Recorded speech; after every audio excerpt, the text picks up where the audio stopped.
पीपली one के मार्ग का रहस्य धनानंद के पुस्तकालय में बड़ी गोपनीयता से छिपा कर रखा गया है। धनानंद नहीं चाहता कि कोई भी पीपली वन जाए या उसके विषय में कुछ भी जाने।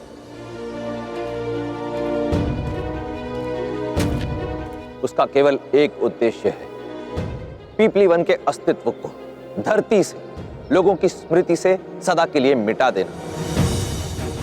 उसने भारत के मानचित्र से पीपली वन को हटा दिया है। जब कोई चिन्ह ही नहीं बचेगा तो कोई पीपली वन कैसे जाएगा? यदि पीपली वन जाना चाहते हो चंद्रगुप्त, तो उस पुस्तक में अंकित उस मानचित्र को चुराना अत्यावश्यक है।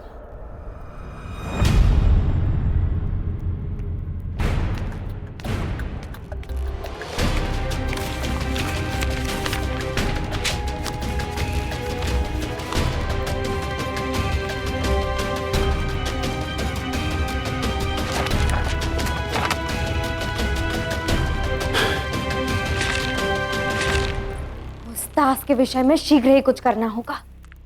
कोई युक्ति, कोई कला सीखनी होगी जिससे मैं उसे मात दे सकूं। ये सेब खाइए राजकुमारी, सेब खाने से तनाव कम हो जाता है।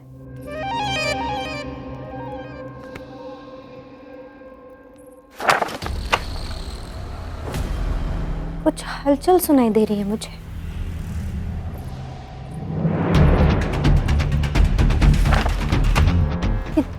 दास इस समय यहाँ क्या कर रहा है? इसने तो भाई से कुछ समय का अवकाश काल मांगा था। कदाचित इस अवकाश काल में पढ़ेगा, ये अध्ययन करेगा, विद्वान बनेगा राजकुमारी।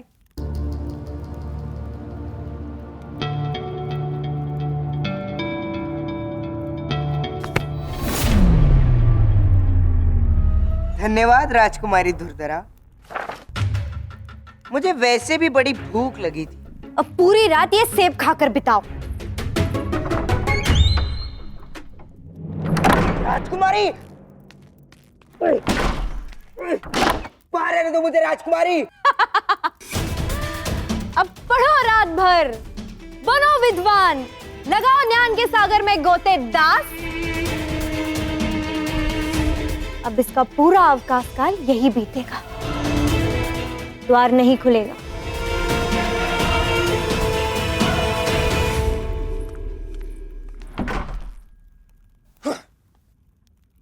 हर बार मेरे मार्ग में नक्शड़ी राजकुमारी क्यों आ जाती है? मैं बाहर कैसे निकलूं?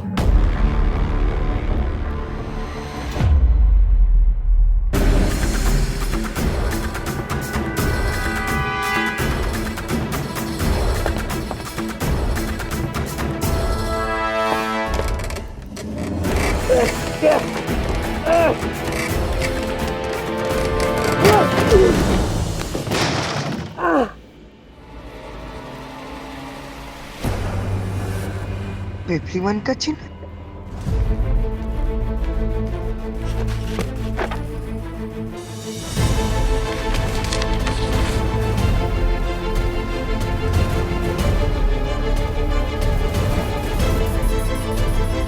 तो ये है उस खोए हुए साम्राज्य तक पहुंचने का मानचित्र,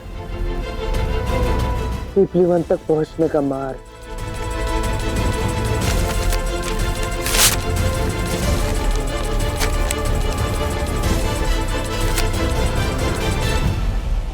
कभी कभी नक्शे लोग भी काम में आ ही जाते हैं।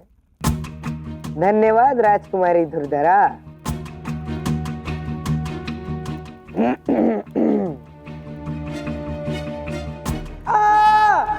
ये तो उसी दास का स्वर है। प्रतीत होता है उसे कुछ हुआ है। मुझे उससे क्या? किंतु राजकुमारी आप ये मत भूलिए, इस समय वो सम्राट का प्रिय बना हुआ है, और यदि उसे कुछ हो गया तो 100 प्रश्न खड़े होंगे।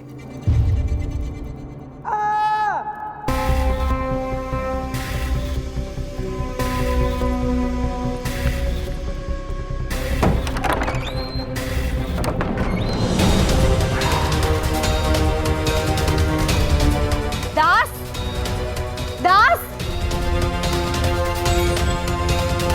दास। कदाचित आप मुझे तो नहीं ढूंढ रही राजकुमारी?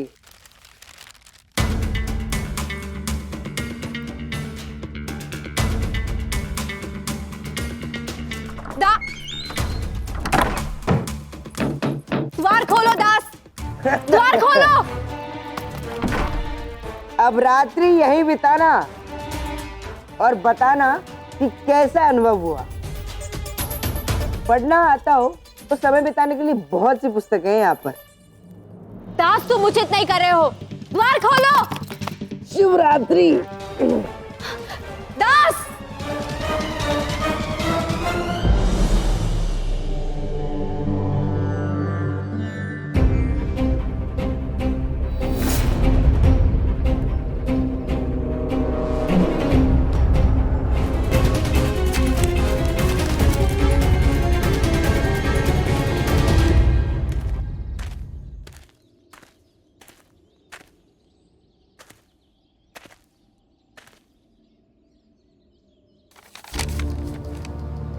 अरे आप यहाँ कैसे? तुम कदाचित भूल रहे हो चंद्रगुप्त, ये धरती मेरी माँ है और अपनी माँ के आंचल के प्रत्येक धागे का ज्ञान संतान को होता है। मैं यहाँ के सभी गुप्त मार्गों से परिचित हूँ। क्या? खंड भारत के रचयिता, यदि आपको इन मार्गों का ज्ञान पहले से ही था तो आपने मुझसे इस मानचित्र को क्यों चोरी करवाया?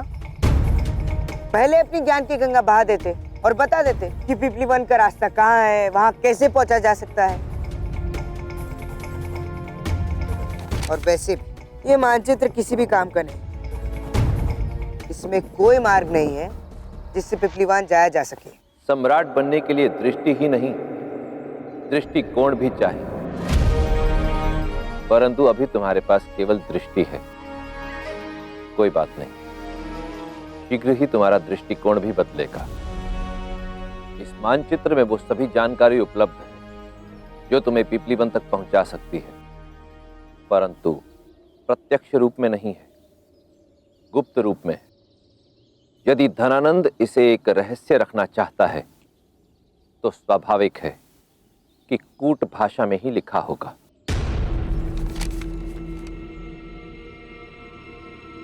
मैंने इसका अच्छे से अध्ययन किया है, इसमें कुछ नहीं है। कभी सोचा है कि हम अपनी नाक को क्यों नहीं देख पाते हैं? क्योंकि नाक आंखों के ठीक बीच में होती है। उसे देखने के लिए ध्यान केंद्रित करना पड़ता है, दृष्टिकोण बदलना पड़ता है। अग्नि प्रज्वलित करो। क्या?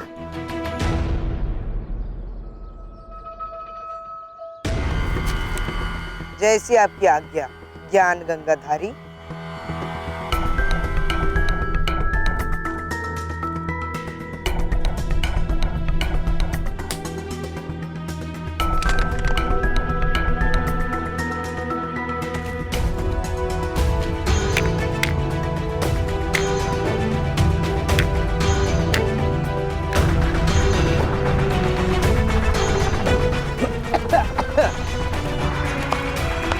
लीजिए। अरे नहीं नहीं नहीं नहीं, आप इससे भी मत जला दीजिएगा। चिंता मत करो, जला नहीं रहा। जैसे सोना अग्नि में तप कर ही कुंदन बनता है, उसी प्रकार ये मानचित्र भी ताप पाने के पश्चात ही दिखेगा।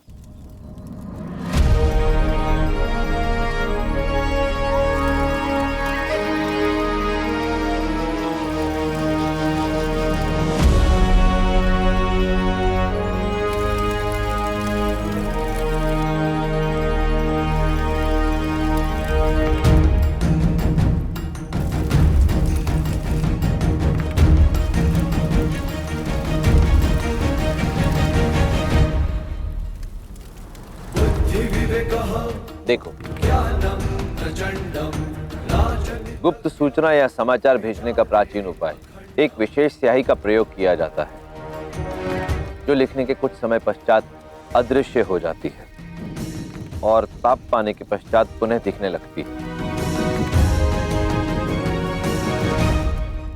तो क्या लिखा है इसमें? इस मानचित्र पर एक पहेली लिखी है। चंद्रिका भरी रात में चमके भानु राज, चहु और विकट तमस हो, बस एक स्थान उजास। भोर सांझ के खेल में उलझा, यात्री मार्ग ने घेरा हो। सुबह सांझ का एक पथिक हो, एक माह का फेरा हो।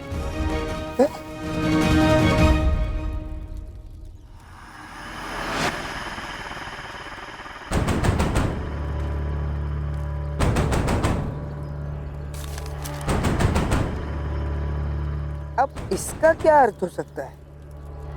चांदनी रात में सूरज चमके, चारों ओर अंधेरा हो और एक ही जगह उजाला हो, ये तो असंभव है। सुबह सांझ का एक पथिक, एक माह का फेरा, क्या बकवास है ये। मुझे लगता है आपको भ्रम हुआ है। ध्यान से देखिए। मैंने वही बोला है जो इस मानचित्र में लिखा हुआ है। इस पहेली का उत्तर भी तुम्हें पीपली वन जाकर ही मिलेगा। यदि आपको इसका उत्तर ज्ञात है तो आप मुझे बता क्यों नहीं देते? क्यों मेरे लक्ष्य तक पहुंचने की प्रतीक्षा कर रहे हैं आप? क्योंकि कई बार यात्रा लक्ष्य से अधिक महत्वपूर्ण होती है चंद्रगुप्त। मैं ईश्वर से कामना करूंगा कि तुम्हारी यात्रा मंगलमय हो, सफल। परंतु हाँ, एक बात का विशेष ध्यान रखना, अपने लक्ष्य पर पहुंचने की शीघ्रता में छोटा मार्ग मत चुनना। वो मार्ग सुरक्षित नहीं, उस मार्ग में नरभक्षी जीव भी हो सकते हैं।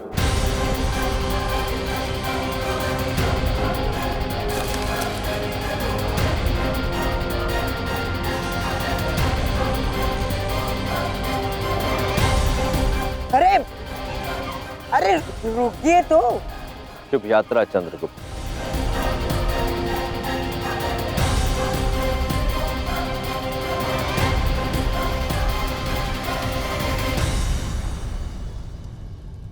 कहाँ फंस गया तू चंद्र? एक तरफ ये विस्फोटक पहेली, दूसरी ओर वो खुलिशिका वाला ब्राह्मण, और तीसरी ओर सम्राट धनानंद।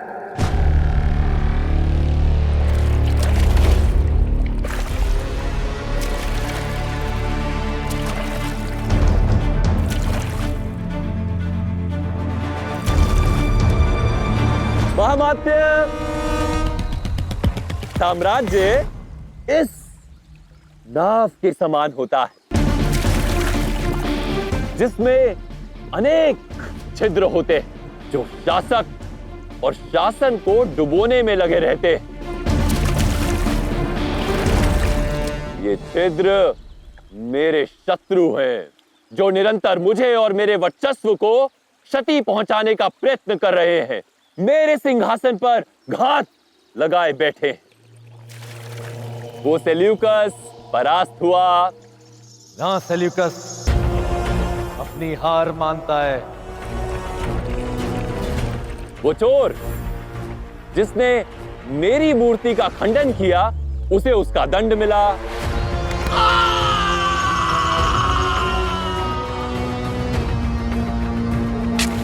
वो कृषक जिसने विद्रोह किया, उसे मृत्यु दंड मिला। और वो दासी मूरा, वो तो मेरे जूतों के तले है। जब चाहूं उसे मसल दूं। किंतु अब भी हम इस तथ्य से अनभिज्ञ हैं कि मेरी लाडली बहन पर आक्रमण करने वाले लोग कौन थे।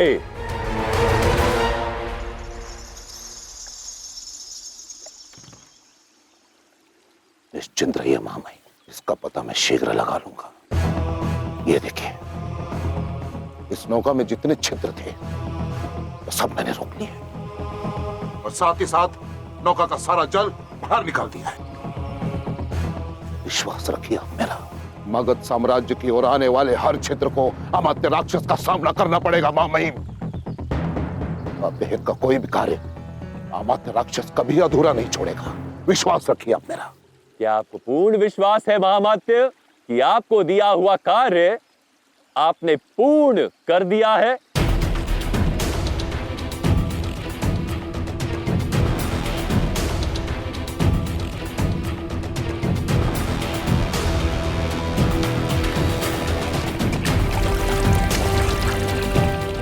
भी इस नौका में एक छिद्र है जो शेष है, वैसे ही एक अदृश्य शत्रु है जो मुझे व्यक्तिगत रूप से क्षति पहुंचाना चाहता है।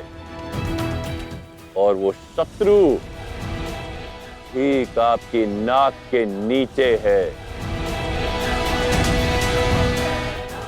जिस शिखा का तूने आज अपमान किया, मैं उसी शिखा की शपथ लेता हूं कि तेरे नंद वंश का समूल नाश कर दूंगा दनानंद। तुझे इस सिंहासन से उखाड़ कर यहां एक योग्य शासक को बिठाऊंगा, योग्य शासक को बिठाऊंगा, योग्य शासक को बिठाऊंगा। विष्णुगुप्त, चाणक्य। हाँ महामात्य, वही चाणक्य, वही है वो खुला हुआ छिद्र। और आपने अभी तक उसे रोका नहीं क्योंकि आपका ध्यान उस पर था ही नहीं। परंतु अब बढ़ गया है, वो अधिक समय तक बच नहीं सकता। मां महिम, महादेव की सौगंध, वो जहां भी छिपा हो, धरती आकाश पाताल, मैं उसे ढूंढ निकालूंगा। सम्राट, राजकुमारी दूरधरा को किसी ने महल के पुस्तकालय में बंद कर दिया है। कोई अपने स्थान से नहीं हटेगा, कोई द्वार नहीं खोलेगा। मुझे किसी प्रकार का कोई अवरोध नहीं चाहिए। जो आपकी आज्ञा सम्राट।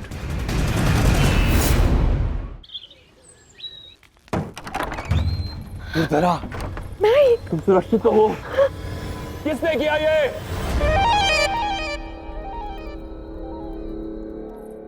किसी ने नहीं किया होगा भाई। अर्थात? मेरा मतलब है कि मेरा कविताएं पढ़ने का मन हो रहा था, इसीलिए हम शिप्रा को लेकर यहाँ पुस्तकशाला में आ गए। और पढ़ते पढ़ते पढ़ते इतने भीतर तक चले गए कि किसी की दृष्टि ही नहीं पड़ी होगी। और द्वार खुला देख कोई द्वार बंद करके चला गया होगा। अब इसमें किसी की कोई भूल नहीं है ना भाई, मुझे ही सावधान रहना चाहिए था। दूरधरा, तुम सत्य कह रही हो कि यही हुआ था? अर्थात भाई, है किसी में इतना साहस कि मगध सम्राट की लाडली बहन दुर्धरा को अंदर बंद कर दे? हाँ? ठीक, जाओ बहन, विश्राम करो।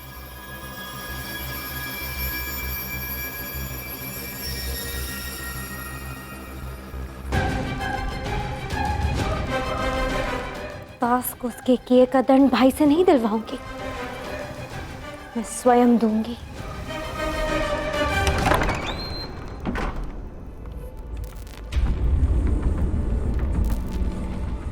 कोई आया था यहाँ, देखिए इस स्थान को। किसी ने यहाँ गहन अध्ययन किया है, वो भी अल्प समय में। तो यह अध्ययन का कारण कुछ ढूंढना था मां महिम।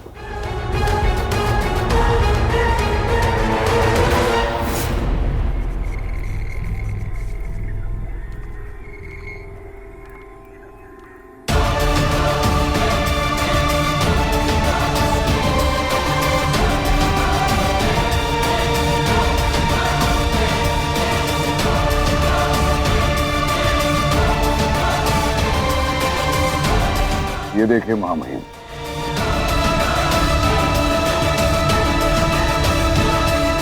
पिपलीवान का कटा हुआ नक्शा।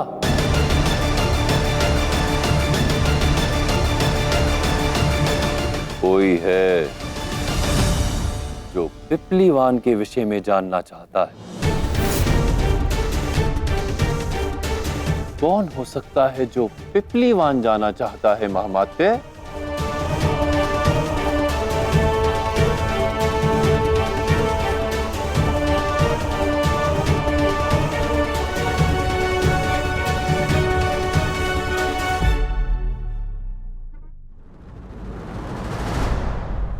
एक राजा और दास में क्या अंतर होता है? दोनों ही मनुष्य होते हैं। जहां दास एक और अपने स्वामी के प्राणों की रक्षा करता है, वही राजा उनकी जिनका वो स्वामी। दोनों ही अपने अपने कर्तव्य का पालन करते हैं। तो फिर क्या कारण है कि केवल राजा को ही अपने सर पर मुकुट धारण करने का अधिकार मिलता है और दास को उसकी पादुकाओं के पास बैठना पड़ता है। पास का देखने वाला केवल एक सामान्य जीवन जीता है, परंतु दूर की सोच रखने वाला मृत्यु के पश्चात भी जीवित रहता है। कारण है दृष्टिकोण। इसलिए जिसका दृष्टिकोण विशाल हो और दृष्टि दूर तक देख सकती हो, सिंहासन उसे ही चुनता है। इसलिए कुछ भी करने से पूर्व उसके दूर के परिणामों पर अवश्य विचार कर, क्योंकि ये आपकी दृष्टि पर ही निर्भर करेगा या आप सर का मुकुट बनेंगे या चरणों की पादुका। नीतियां मेरी, नियति आपकी।